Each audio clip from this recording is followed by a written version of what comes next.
आइए प्यारे, आप सभी का आपके चैनल पर हार्दिक स्वागत एवं अभिनंदन है। आज हम प्रत्येक वीडियो की भांति इस वीडियो में भी कक्षा 12 में गद्य खंड में संकलित प्रगति के मानदंड नामक पाठ के एक एक अभ्यास प्रश्नों के एक एक उत्तर को आपके समक्ष इस वीडियो के माध्यम से प्रस्तुत करेंगे। आप नोट्स कंप्लीट कीजिए और परीक्षा की शानदार तैयारी कीजिए। विश्वासम फलदायकम, विश्वास रख के धैर्य रखकर पूरी वीडियो देखिए। हम आपको और आपका ज़्यादा समय इस वीडियो में नहीं लेंगे। हम आपको प्रत्येक प्रश्नों के उत्तर तुरंत शीघ्र ही बहुत जल्दी देने वाले हैं। आप लोग अपने पुस्तक से गद्यांश और प्रश्न पढ़ते रहिए। अब दिए गए गद्यांशों पर आधारित प्रश्नों के उत्तर है। हमारी संपूर्ण व्यवस्था का केंद्र मानव होना चाहिए, जो यद पिंडे तद ब्रह्मांडे के न्याय के अनुसार समष्टि का जीवमान प्रतिनिधि एवं उसका उपकरण है। लेखक का आशय है कि जितनी भी व्यवस्थाएं समाज और देश लागू करे, वह संपूर्ण व्यवस्थाएं मानव की हितकर होनी चाहिए, मानव पर आधारित होनी चाहिए। तो इसी प्रश्नोत्तर का को करेंगे, गद्यांश का के प्रश्नों को करेंगे। पहला प्रश्न है, उपयुक्त गद्यांश के लेखक एवं पाठ का नाम लिखिए। तो हम इस प्रकार लिख लेंगे, लेखक का नाम पंडित दीनदयाल उपाध्याय और पाठ का नाम प्रगति के मानदंड। इस प्रकार पहले प्रश्न का उत्तर लिख लिया। दूसरा प्रश्न है, लेखक के अनुसार भौतिक उपकरण मानव के लिए क्या है? तो लेखक के अनुसार भौतिक उपकरण मानव के सुख के साधन हैं। यानी जो भौतिक वस्तुएं आपको दिखाई दे रही हैं, जैसे कूलर, टीवी, पंखा, एसी, ये सब क्या है? सुख के साधन है। तीसरा प्रश्न है कि लेखक ने संपूर्ण व्यवस्था का केंद्र किसे कहा है? तो उत्तर लिखेंगे, लेखक ने संपूर्ण व्यवस्था के केंद्र मानव को कहा है। चौथा प्रश्न है, भौतिक उपकरण के विषय में लेखक के क्या विचार हैं? तो उत्तर लिखेंगे कि भौतिक उपकरण केवल मनुष्य की भौतिक सुख सुविधाओं को पूरा करने के साधन हैं। इन्हें जीवन का अंतिम उद्देश्य नहीं मानना चाहिए। अगला प्रश्न है, गद्यांश के रेखांकित अंश की व्याख्या। तो जितनी रेखांकित अंश है उसकी व्याख्या इस प्रकार लिख लेंगे कि लेखक का मत है कि हमारी पूरी सामाजिक, आर्थिक और राजनीतिक व्यवस्था का केंद्र बिंदु मनुष्य होना चाहिए।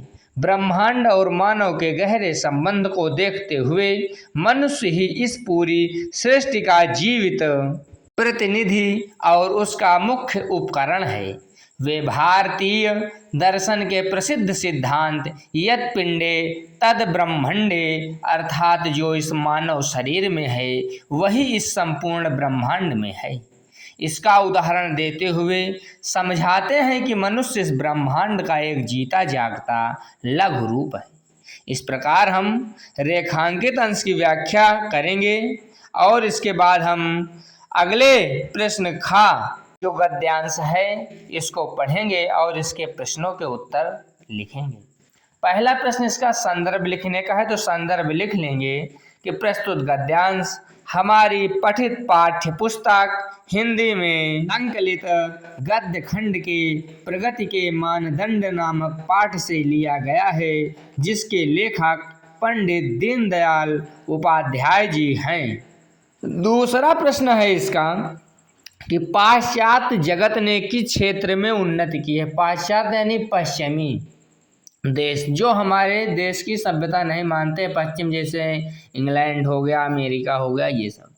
तो उत्तर लिखेंगे, पाश्चात्य जगत ने भौतिक क्षेत्र में उन्नति की है। भौतिक क्षेत्र यानी मिसाइल बनाने में और इलेक्ट्रिकल सामान बनाने में, ये सब में उन्नति की है। तीसरा प्रश्न है, उपयुक्त गद्यांश में किस बात को व्यक्त किया गया है? तो उपयुक्त गद्यांश में भौतिक और आध्यात्मिक विकास के संतुलन तथा आत्मिक उन्नति के महत्व को व्यक्त किया गया है। अगला प्रश्न है, लेखक ने भारत के संदर्भ में क्या कहा है? तो उत्तर लिखेंगे, लेखक ने कहा है कि भारत भौतिक दृष्टि से पिछड़ गया है और इसलिए उसकी आध्यात्मिकता केवल शब्द मात्र बनकर रह गई। अर्थात भौतिक दृष्टि से भी पिछड़ गया और विदेशी सभ्यता अपनाने के चक्कर में आध्यात्मिक दृष्टि से भी पिछड़ गया। अब इस प्रकार हम इस गद्यांश के अगले प्रश्न की ओर देखेंगे। रेखांकित अंश की व्याख्या करना है। जितने पर रेखांकित है उसकी व्याख्या में इस प्रकार लिखेंगे कि लेखक कहता है कि पश्चिमी देशों ने विज्ञान, तकनीक, सुख सुविधाओं के साधनों और धन दौलत के क्षेत्र में बहुत तरक्की की है, लेकिन ये भौतिक सुखों को पाने की होड़ में जीवन के वास्तविक मूल्यों, मानसिक शांति, आत्मिक संतोष, धर्म, कर्म और मानवता की भावना से दूर हो गए। इस प्रकार रेखांकित अंश की व्याख्या लिखेंगे और अब हम अगले गद्यांश गा की तरफ बढ़ेंगे और इसके प्रश्नों के उत्तर देखेंगे। आप लोगों को वीडियो कैसी लगे कमेंट जरूर करिएगा। कोई क्वेश्चन हो उसके लिए भी आप कमेंट करिएगा। हम आपको कमेंट बॉक्स में आपके सारे उत्तर का निवारण करेंगे। तो इसका पहला प्रश्न है, उपयुक्त गद्यावतरण का संदर्भ लिखिए अथवा गद्यांश के पाठ एवं लेखक का नाम लिखिए। तो दोनों एक ही बात है, बार बार लिखने की आवश्यकता नहीं है, इसीलिए संदर्भ में पूर्ववत लिख दिया गया है। दूसरा प्रश्न है, गद्यांश के रेखांकित अंश की व्याख्या कीजिए। तो हम रेखांकित अंश की व्याख्या इस प्रकार डाल लेंगे और लिखेंगे कि लेखक के अनुसार वर्तमान समय के अनेक सामाजिक और आर्थिक नियम हमारी वास्तविक प्रगति के परिचायक नहीं हैं। यानी आर्थिक नियम जो हैं वास्तविक प्रगति के परिचायक नहीं हैं, परिचय मैंने परिचय देने वाले नहीं हैं। इससे हमारी इस समय समाज में व्याप्त कुरीति है, इससे विकास होने वाला नहीं है। हमारी सांस्कृतिक समझ कमजोर होने के कारण पुरानी परंपराओं में समय के साथ बदलाव और सुधार नहीं हो सका, जिससे वे प्रथा कुप्रथा में बदल गई। इनमें से बहुत से नियम या तो विदेशी आक्रमणकारियों से संघर्ष के समय मजबूरी में अपनाए गए थे या फिर गुलाम मानसिकता के कारण नकल करके स्वीकार किया गया था। मतलब विदेशियों का नकल करना भारतीयों की आदत से हो गई है ना। तो तीसरा प्रश्न क्या है इस गद्यांश का कि भारतीय नीतियां एवं सिद्धांत किस प्रकार विदेशियों की नकल मात्र बनकर रह गए हैं। उत्तर लिखेंगे कि विदेशी सिद्धांत और विदेशी नीतियों को बिना सोचे समझे अपनाने के कारण ही भारतीय नीतियां एवं सिद्धांत विदेशियों की नकल मात्र बनकर रह गए हैं। अगला प्रश्न है, समय के अनुरूप परिवर्तन एवं विकास न होने का प्रमुख कारण क्या है। तो समय के अनुरूप परिवर्तन एवं विकास न होने का प्रमुख कारण हमारी सांस्कृतिक चेतना का नष्ट होना है। पांचवा प्रश्न है, भारत की सांस्कृतिक चेतना के कमजोर होने का प्रमुख कारण क्या है। तो भारत की सांस्कृतिक चेतना के कमजोर होने का मुख्य कारण विदेशियों से संघर्ष और अपनी संस्कृति से विमुख होना है। इस प्रकार उत्तर लिखेंगे। अगला गद्यांश घा के प्रश्नों को अब हम करेंगे। इसका पहला प्रश्न है, उपयुक्त गद्यांश का संदर्भ लिखिए अथवा पाठ का शीर्षक एवं नाम लिखिए। सबको पता है पाठ का नाम भी प्रगति के मानदंड और लेखक का नाम दीनदयाल उपाध्याय जी, तो बार बार लिखने की आवश्यकता नहीं। दूसरा प्रश्न है, गद्यांश के रेखांकित अंश की व्याख्या कीजिए। तो हम दूसरा रेखांकित अंश की व्याख्या इस प्रकार हेडिंग डाल लेंगे और लिखेंगे कि लेखक के अनुसार किसी भी सभ्य और प्रगतिशील समाज का यह परम कर्तव्य है कि वह देश में जन्म लेने वाले हर नागरिक को जीवन की न्यूनतम बुनियादी सुविधाएं सुनिश्चित करे। इसके अंतर्गत प्रत्येक व्यक्ति को भोजन, कपड़ा, मकान, उचित शिक्षा, स्वस्थ जीवन जीने की क्षमता, सम्मानजनक रोजगार, सामाजिक सुरक्षा तथा जन कल्याणकारी योजनाएं मिलनी चाहिए।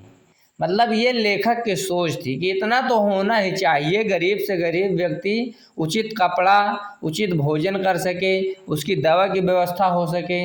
ये व्यवस्था समाज और देश की होनी चाहिए और यह देश का परम कर्तव्य है। तीसरा प्रश्न है इस गद्यांश का, तीसरा प्रश्न क्या है कि लेखक की दृष्टि में सभ्य समाज के क्या दायित्व हैं अथवा समाज का मुख्य उत्तरदायित्व क्या है। तो उत्तर लिखेंगे कि प्रत्येक नागरिक को भोजन, कपड़ा, आवास और शिक्षा आदि मूलभूत सुविधाएं उपलब्ध कराना लेखक की दृष्टि में सभ्य समाज का दायित्व है। अगला प्रश्न है लेखक की दृष्टि में मूलभूत अधिकार क्या हैं। तो लेखक के अनुसार रोटी, कपड़ा, मकान, सुलभ शिक्षा, रोजगार, सामाजिक सुरक्षा मूलभूत अधिकार है, यानी जिनके बिना व्यक्ति नहीं जी सकता है, उन्हें मूलभूत अधिकार कहा जाता है। अगला प्रश्न है कि प्रगति का मानदंड क्या है। तो लेखक के अनुसार प्रगति का वास्तविक मानदंड यह है कि समाज का कोई भी व्यक्ति भूखा, अशिक्षित या असुरक्षित न रहे। अब हम अगले गद्यांश अंगा को पढ़ेंगे और इसके प्रश्नों के उत्तर देखेंगे कि भारतीय संस्कृति के प्रति निष्ठा लेकर चलने वाले भी कुछ राजनीतिक दल हैं, किंतु वे भारतीय संस्कृति की समानता को उसकी गतिहीनता समझ बैठे हैं और इसलिए बीते युग की रूढ़ियों अथवा यथास्थिति का समर्थन करते हैं। यानी नेता किस प्रकार के हैं? नेता दो प्रकार के हैं, एक समर्थन करते हैं, एक विरोध करते हैं। वो चाहे जिस पक्ष का हो, चाहे जिस विपक्ष का हो, मतलब इनको अपनी राजनीतिक रोटियां सेकनी है और सुधार नहीं करना है। वर्तमान में तो यही स्थिति है। तो इसका पहला प्रश्न है कि भारतीय संस्कृति के प्रति निष्ठा रखने वाले कौन हैं। तो इसके गद्यांश के अनुसार उत्तर देंगे कि भारतीय संस्कृति के प्रति निष्ठा लेकर या रखकर चलने वाले कुछ राजनीतिक दल हैं। दूसरा प्रश्न है कि रेखांकित अंश की व्याख्या कीजिए। तो जितने की रेखांकित है उतने की ही व्याख्या करेंगे और लिखेंगे इस प्रकार कि लेखक यह कहना चाहते हैं कि भारतीय संस्कृति की जड़ स्थिर नहीं है, यानी भारतीय संस्कृति जड़ नहीं है, यानी एक जगह या एक ही वाद पर टिकने वाली नहीं है। कोई गलत परंपरा है तो उसको सुधारा भी जा सकता है, ये कहने का मतलब है, बल्कि समय के साथ बदलने वाली और गतिशील है। जो लोग इसमें सुधार या बदलाव का विरोध करते हैं वे वास्तव में संस्कृति की रक्षा नहीं कर रहे, बल्कि पुरानी और अनुपयोगी रूढ़ियों को बढ़ावा दे रहे हैं। तीसरा प्रश्न है कि समाज में प्रचलित कुरीतियों को लेखक ने क्या माना है। तो लेखक ने समाज में प्रचलित कुरीतियों को भारतीय संस्कृति और समाज के स्वास्थ्य के लिए रोग के लक्षण माना है। यानी जो कुरीतियां हैं इनका समय समय पर हटाव होना बहुत आवश्यक है एक स्वस्थ और सुंदर धर्म व समाज के लिए।